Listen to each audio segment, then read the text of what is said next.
الرحيم مدن سفير golaha wasiirada intay igala socota xildhibaanada labada aqal halkan nagala jooga ganacsatada haweenka culimada salaadiinta halkan jooga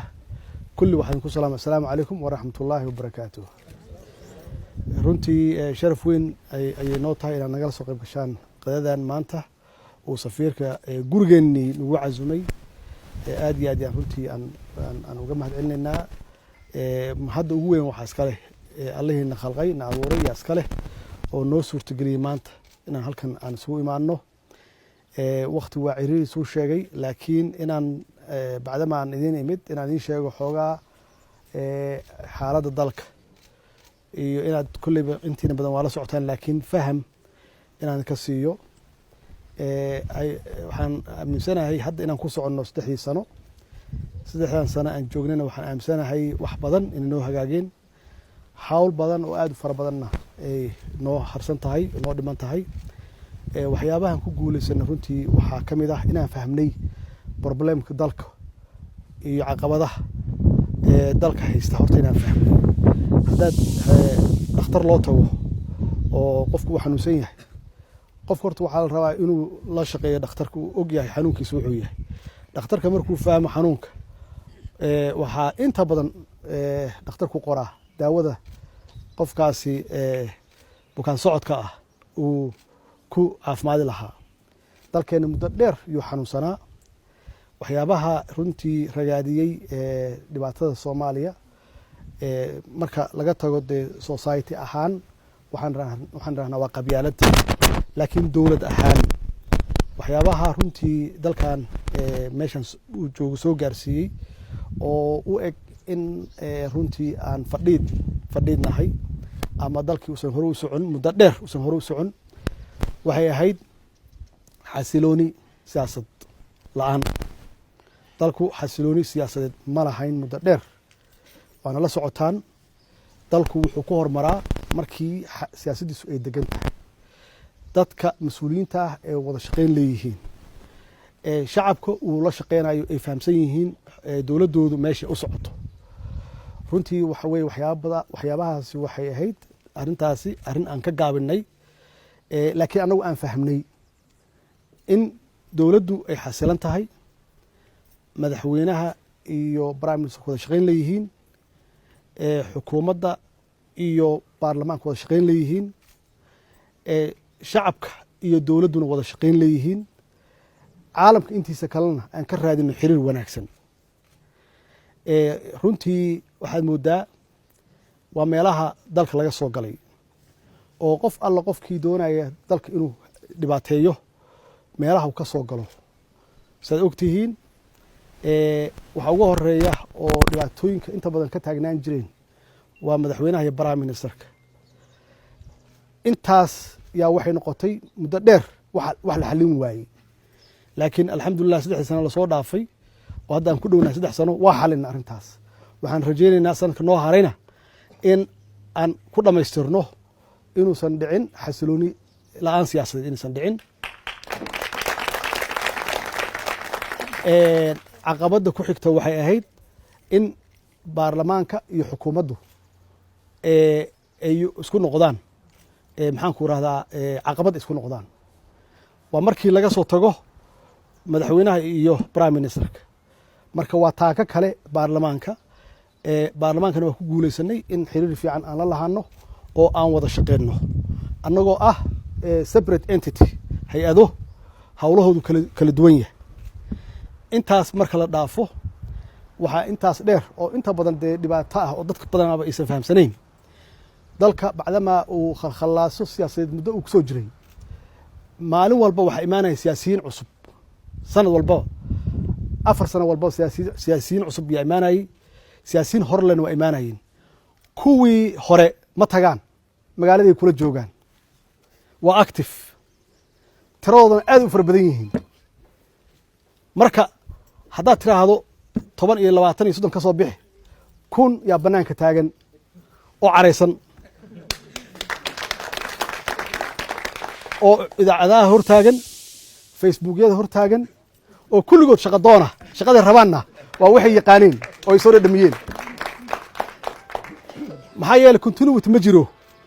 oo maalin walba waxbaa la beddelaa waxaas la beddelana runtii waxay dhashay in la abuuro siyaasiyiin cusub oo aanan taalantigooda laga faa'iidaysan oo isleh lagaama faa'iidaysan ha fogaanin magaalada ha ka fogaanin waa lagu yeeri doonaa qaar waa iska aamusan yihiin qaarna dagaalay ku jiraan oo qayb waxay ka yihiin in lagu hadlahayo dowladda si loo ogaado ama loo xasuusto oo loo yidhahdo hebel waa qeelinayaay bal ha loo yeero maanta waa caqabad dad badan aysan runtii ku baraarugsanayn intaas waxaa dheer shabaabkii oo annagoo dhanna wada nacab oo dagaal nagula jira intaas waxaa weheliya dowlad goboleed oo isaga naftigiisu meel taagan oo madaxweyneyaalah awoodda dowladda dhexoo kala raadinaya siyaasad dibadeed raba ciidan gaara raba inay samaystaan dastuur gaara leh marka iyaga naftigoodu haddii laisfahmi waayo waa meelo lagu soo dhex maro oo dowladaha shisheeye laga yaabi karo inay kuu soo dhex maraan intaas waxaa dheer caqabada kale ku xiga dowladihii dariska iyaga naftigooda oo stakeholder ah oo national interest ku leh dalkii oo iyagana naftigooda raba inay saameyn ku yeeshaan waxa shaqeynaya hadday qaarkood ku jeclaan waayaan ama u arkaan inaadan la shaqeyneyn waxay haystaan inay kuu soo dhex maraan dowlad goboleed waxay haystaan inay kuusoo maraan 2,000 siyaasiyiinta ahaa waxaa laga yaba inay kuusoo dhex maraan xildhibaanadii waxaa laga yaba inay kuusoo dhex maraan dowladda dhexdeedii hadba inta tabartoodu gaarsan tahay marka iyada naftigeeda waxa weeye inaad xiriir fiican aad la yeelato hadda waxaa nugu soo biira marka khaliijka oo iyaga naftigoodu qayb ka ah howlaha socda caqabadahaasoo dhan yaa mid walba waxaan ku haynaa xargo ku haynaa si dowladdu u shaqayso oo u hana qaado oo wax la taaban karo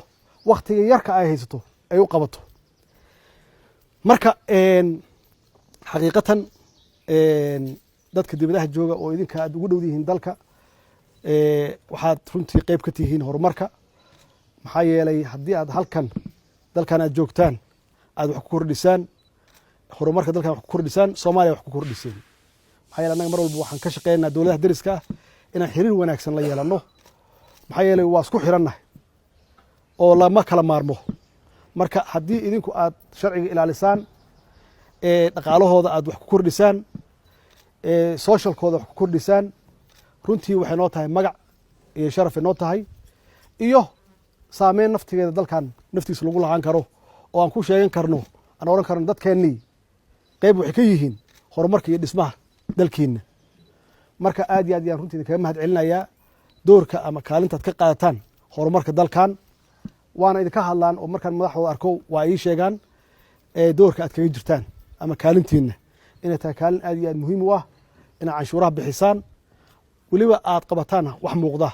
oo la taaban karo marka taas nafteeda sii xoojisaan oo runtii aad ka shaqaysaan aad iyo aad ayaan runtii idinkaga mahad celinayaa iyadoo ay saas tahay waxaa la rabaa tiiniina inaydan iloobin dowladdiina xaggana inaydan iloobin wax alla wixii ku taakulayn kartaana ku taakulaysaan khaasatan hadda fatahaadayaa dhacay inaad u istaagtaan fatahaadahaas biyahaas maaragtay runtii dadka dhibaateeyey inaad u istaagtaan oo aad ka qaadataan wax alla wixii karaankiina aad ku taakulaynaysaan ama aad ku gargaaraysaan dadkiina waalaha ah ee halkaas ku dhibaataysan inaydan marnaba oran idinku meel fiican baad joogtaan ama nabada dhibaatooyinka inta badan Soomaaliya laga sheegay ma qabtaan marka gurigaaga iyo shaqadaada iyo reerkaaga ha ka badnaanin ku dara wixii aad ku tari kartaan dadkiina waalihiina ah ee tabaalaysan ee Soomaaliya jooga haddii dhibaato saas oo kale dhacdo waxa kale oo aad ku dartaan haddee safaaradiina idinka iska leh wax la wada leeyahay waa gurigaan wax la wada leeyahay waxaa loo baahan yahay in aad dhisataan oo aad quruxsataan safaaradiina aydan u daynin oo keliya dowladda Soomaaliyeed keliya aydan u daynin maxaa yeelay kulligan mas'uuliyad baa na wada saaran annaga waa ku magacaabannahay laakiin shaqada waa noo wada taallaa qof gaar shaqada u leh ma jiro annaga waxaan naloo doortay ama ujeeddada aan u joogno positionada aan joogno waxay tahay idin direct gareyno aan wax idin tilmaanno laakiin inaan wax walba annaga nagu halaysaan hadday tahay dhaqaale iyo xoog iyo caqli iyo kulli ma aha idinkaa intaasoo dhan haya marka safaaraddeena waa aragteen intay la eg tahay waxaan qiyaasi karaa inay tahay annaga kolleyba safaaradda ugu weyn aan adduunku leenahay inay tan noqon karto laakiin haddee meeshii waa burbursan tahay waxay u baahan tahay in bilicdeedii iyo quruxdeedii iyo wanaaggeedii la soo celiyo idinkana aad iska bilowdaan haba yaraataba qof walba waxa karaankiisu yahay inuu ku darsado maxaa yeelay waa gurigaagii waay wax gaar u leeyahay safiirka ma aha wax aniga aan leeyahay ma aha waa wax naga haraaya oo jiilka soo socda dhaxal u ah waay maxaa yeelay anaga waan looga tegi meel fiicanoo waxay ku taallaa aan caadi ahayn oo prime ah iyo ku taallaa marka haddii dadkii hore aysan shaqayn lahayn meeshaas kuma ooli lahayn marka hadda way burburtay waxaa ka muuqda dayac aad u fara badan iyo burbur yaa ka muuqda iyaysan noo ekaanin xaaladda soomaaliya iyaysan u ekaanin meel alla meeshaad joogtaan qurxista oo dadku markay yimaadaan ha yidhaahdaan soomaaliya maxaa loo leeyahay waa burbursan tahayo dhibaataa ka taagan safaaraddooda waa tanahay marka waa midda runtii aan inta badan aan leeyahay dadkeena waa ka gaabiyaan wax la wada leeyahay waa u shaqaysaan wax qof walba leeyahay oo runtii waxaad tihiin waa ku ammaanan tihiin oo very successful ayaad ku tihiin laakiin wax la wada leeyahay yaa lagu haleynaya annagu waxaan nahay keliya maamulayaal yaa lagu haleynaya wixii naloo dhiibay keliya wax ku qabanaa haddii idinku eedan wax ku darin ama eedan qayb ka ahayn hadda waxa ma soo tugsanaynaa micirka ka imaanaysaa waa wax laisku dardaree waay marka yaan loo fadhin qof walba qaybtiisa ka qaato dadka kulli hala gaarsiiyo waxaan u baahannahay safaaraddan muddo kooban gudaheeda 9 bilood in la yidhaahdo soomaaliya waa soo noolaatay oo qofkii safaaraddooda fiisa ka doonta safaarad la mid ah nairobi kuma taallo waa meelaha la iska fiiriyo waay meelaha lagaa fiirinayo dowladnimadaada iyo maxaan ku raahdaa sharafkaaga meelaha la iska fiiriyo waay markaan ka wada shaqeynno inaan karaamadeenii iyo sharafkeennii aan soo wada ceshanno qof walbana karaankiisa intay tabartiisu tahay uu ka shaqeeyo wasalaamu calaykum waraxmat ullahi wabarakaatu waa mahadsantihin